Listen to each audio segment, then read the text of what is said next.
Guys, welcome to number 19 of the Derby Career Mode. In this episode, we're just going to be commentating over some games, but the games that we are playing are probably some of the most important. We've got our first games in the Europa League against Vitesse and Legia Warsaw. I think we're playing Spurs as well, and I think we've got a Capital One Cup game where we can play a bit of a weaker team and try out some of the players that haven't really had that many games. So, yeah, looking at the squad, we've made some really good signings in the start of this window, obviously.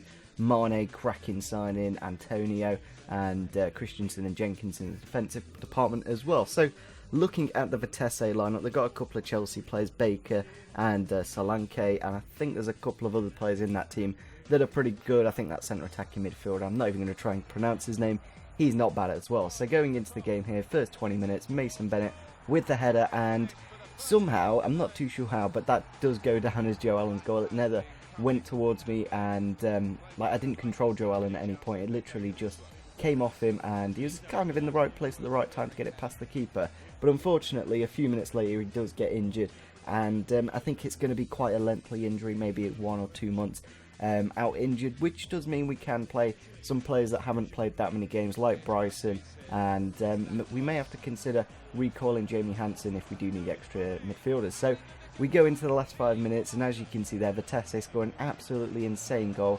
Don't know how they volleyed that into the top left-hand corner, but 2 minutes later, we do win a penalty. Last kick of the game, pretty much, for Dykes, and unfortunately, the keeper saves it. So we do drop a couple of points. First Europa League game, probably the toughest out of the three teams, in my honest opinion. Vitesse, and then Legia Warsaw, and the Portuguese team we do have. I think that's probably the order that they are in difficulty. So he is going to be out for 3 weeks, and in those 3 weeks we do have some quite big games. So we may miss out on a few points due to that, but at least we've got an opportunity to play Leitner and Bryson and a few other players. So going into the game now against Tottenham Hotspur, I think we had to make a few changes due to fitness. Obviously Antonio and Bryson coming into the team. Hopefully Bryson, like in real life, he has been out injured for a while.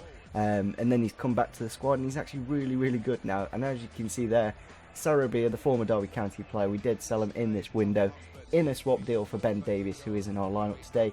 And yes, Sarabia goes straight into the squad in behind Harry Kane. Very good attack there. Not the strongest of Tottenham team, like there's no Lamea, no Ericsson, no I'm trying to think of any other players, Dele Alli and stuff like that. So going into the first 5 minutes of the game here, ball through for Mikel Antonio, and he does find the back of the net very early on. A great start to the game against Tottenham. Obviously at home, not the best of weather. We're not actually, I think we're in overcast weather, which can be a little bit difficult, but yeah, we got the early goal there, which was really nice to see. And Craig Bryson here bringing the ball inside in the 34th minute of the match, inside to Mane, who does find the back of the net to make it 2-0, and yeah, just doubles the lead against Spurs just before half time. A really vital time to score. If we left it to the second half, they could have scored quite easily, and yeah, got back into the game. But we do score another goal just before the end of the half. Mane here winning the ball off for Tongan, finding the top left hand corner and making it 3-0, and pretty much killing off the game before the second half had even kicked off. So going into the second half now against Tottenham, it's not been the most eventful games for those going in the attacking areas, but they do get a goal here in the 64th minute of the match. It was Sarabia with the header to find the back of the net, and yeah, kind of does get them back into the game. Maybe last, what, like 30-ish minutes, they could have scored a couple of goals, but unfortunately they don't, and for us, quite fortunately, we do get a nice victory against Tottenham Hotspur. A very strong team, but as you can see from the lineup, it wasn't the best of teams, so maybe we got a little bit lucky. As you can see there, we had 10 shots and they only had 2. So going into our next game now in the Capital One Cup against Plymouth Argyle, obviously we're going to be playing quite a low rated team, as I'm pretty adamant that even our lowest of low players like Kwame Thomas and stuff like that, they could very easily beat this team. But I still want to play players like Forestieri, Vyman, Martin that haven't played really, and the Capital One Cup does give that opportunity for the players that haven't played to get some game time. So looking at the Plymouth lineup, we've had to put Christensen in the holding midfielder role just because we don't really have that many central midfielders, as Joe Allen is out injured at the moment. But yeah, I don't know any of their players, unfortunately. I think Jervis up front, he's quite fast, but apart from that, I'm not too sure about the team. So going into the first 5 minutes here, Forestieri, ball into the back post, and Tommy Smith, with one of the easiest goals ever, literally had to jump about a yard off the floor and put it into the open net to make it 1-0, so a good start to the game. And then 20 minutes later, Forestieri here bringing the ball forwards with his 4-star skills, cuts inside, finesses it into the back of the net, and makes it 2-0 to double the lead inside the first 25 minutes. So very good start, meaning we can just absolutely kill off Plymouth and just have quite a bit of possession towards the end of the game. And as you can see, a wonderful ball from Jeff Hendrick into the substitute Dykes to make it 3-0. Who did miss that he got it on target, but obviously the keeper dived the right way and saved it. So it was nice to see that he got back on the score sheet quite quickly and his form didn't drop. So yeah, going through to the next round of the Capital One Cup, who I think we are going to be playing Nottingham Forest in the next round, so that'll be quite a good game. But looking at the table, we're doing really well so far. 3 wins, 2 draws and 1 loss in the table. So we are very close to those Champions League positions. So next game now against Crystal Palace in the league, obviously coming against Keogh, who isn't even in the squad at all. And it's quite a strong Crystal Palace lineup. Obviously they've got Williams and Sacco, Zaha. But yeah, we've got a really strong team as well. Got Mane coming back to the team, Leitner, and a very strong defence with George Thorne holding in the midfield as well. So going into the game now, and in the 42nd minute of the match here, unfortunately, a poor clearance from Jenkinson and a poor pass inside from Thorne gets it to Williams, the former Forest man, does put the ball into the back of the net to make it 1-0 just before half-time, but literally on the stroke of the half-time whistle, Attaché, I think that's his name, Attaché, whatever his name is, he's beautifully found the back of the net there with a wonderful right-footed shot.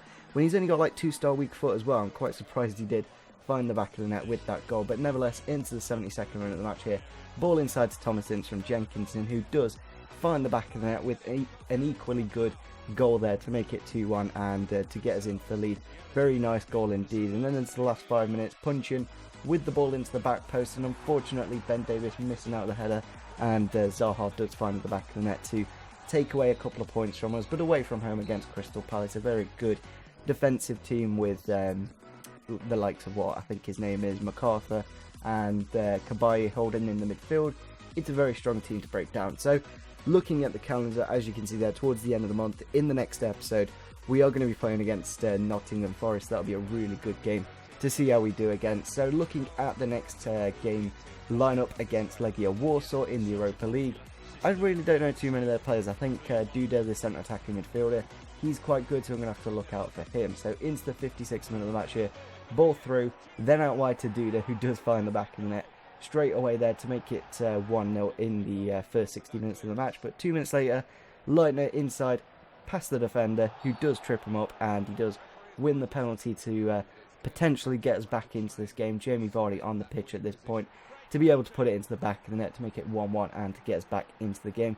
Very nice goal indeed. And away from home, we're definitely going to need to at least pick up a point in these games against the teams that we should be definitely beaten. So into the last 5 minutes of the match here, ball through again, through for Jamie Vardy, who does find the back of the net very nicely with a finesse shot against the crossbar, and I believe that is how the game does end. So a very nice way to win against Legia Warsaw away from home after drawing the first game against Vitesse in pretty much the last kick of the game.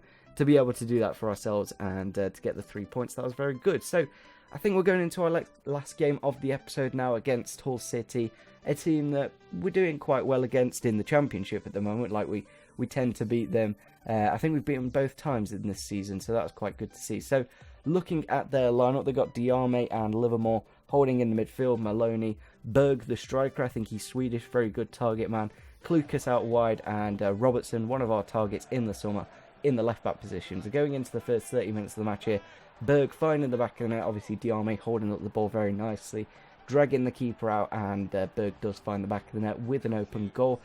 So going into the first minute of the second half here, we do get the ball back inside to Will Hughes, who does find the back of the net with a very rare goal. Will Hughes, in career mode, in real life, he very rarely scores goals. He's more of a player who just builds up the play and does pass the ball very nicely. But 5 minutes later, unfortunately here, Diarme with the shot and Berg with the second goal of the game to make it 2-1. Very similar to the first one, Diarme and Berg linking up to get the goal. And we do actually equalise here 5 minutes later. Mikel Antonio going past the Hull City defence with his pace, dribbling and power, finds the back of the net, makes it 2-2. Then 5 minutes later we get another ball through from Jamie Vardy to Mane, cuts inside absolutely fantastically, finds the back of the net and makes it 3-2. And I thought at this point I could probably see out the game in the last 25 minutes, but unfortunately 5 minutes later again, Klukas with a wonderful ball into the near post. Berg with the header finishes off his hat-trick, and yeah, just how many goals there have been in this second half is kind of crazy, because 5 minutes later again here, Mason Bennett off the bench gets the ball through for Hendrick, who does a wonderful finish there. Like, I was just amazed at how he did that. He managed to get his left foot around it, finesses it into the bottom left hand corner, and makes it 4-3 in the game. And yeah, a crazy good game to end off the episode. I think between the 47th minute and the 79th minute, I think there was a goal like every 5 to 7 minutes. So really tight game in the end, and we managed to get the 3 points in the end, so that was really good to see. So we are going to end off the episode here. We're going to do a bit of training, and as you can see here, Mason Bennett has grown to a 75 rated player, so that's really good to see, because I think we do need that second striker. At some point Jamie Vardy will start to decline, and hopefully Mason Bennett can step up to the spot and get into that first team position. So looking at the table as well, we're currently third in the table, only 1 point off the top, so in the next episode I'm hoping we can potentially get into that top position. If we get a game against Manchester United in the next few months, then yeah, we could very easily win the league this year, and that would be something really good to see. So if you did enjoy this episode, make sure you do smash the like button, subscribe if you are new to the channel, and see you soon. Bye.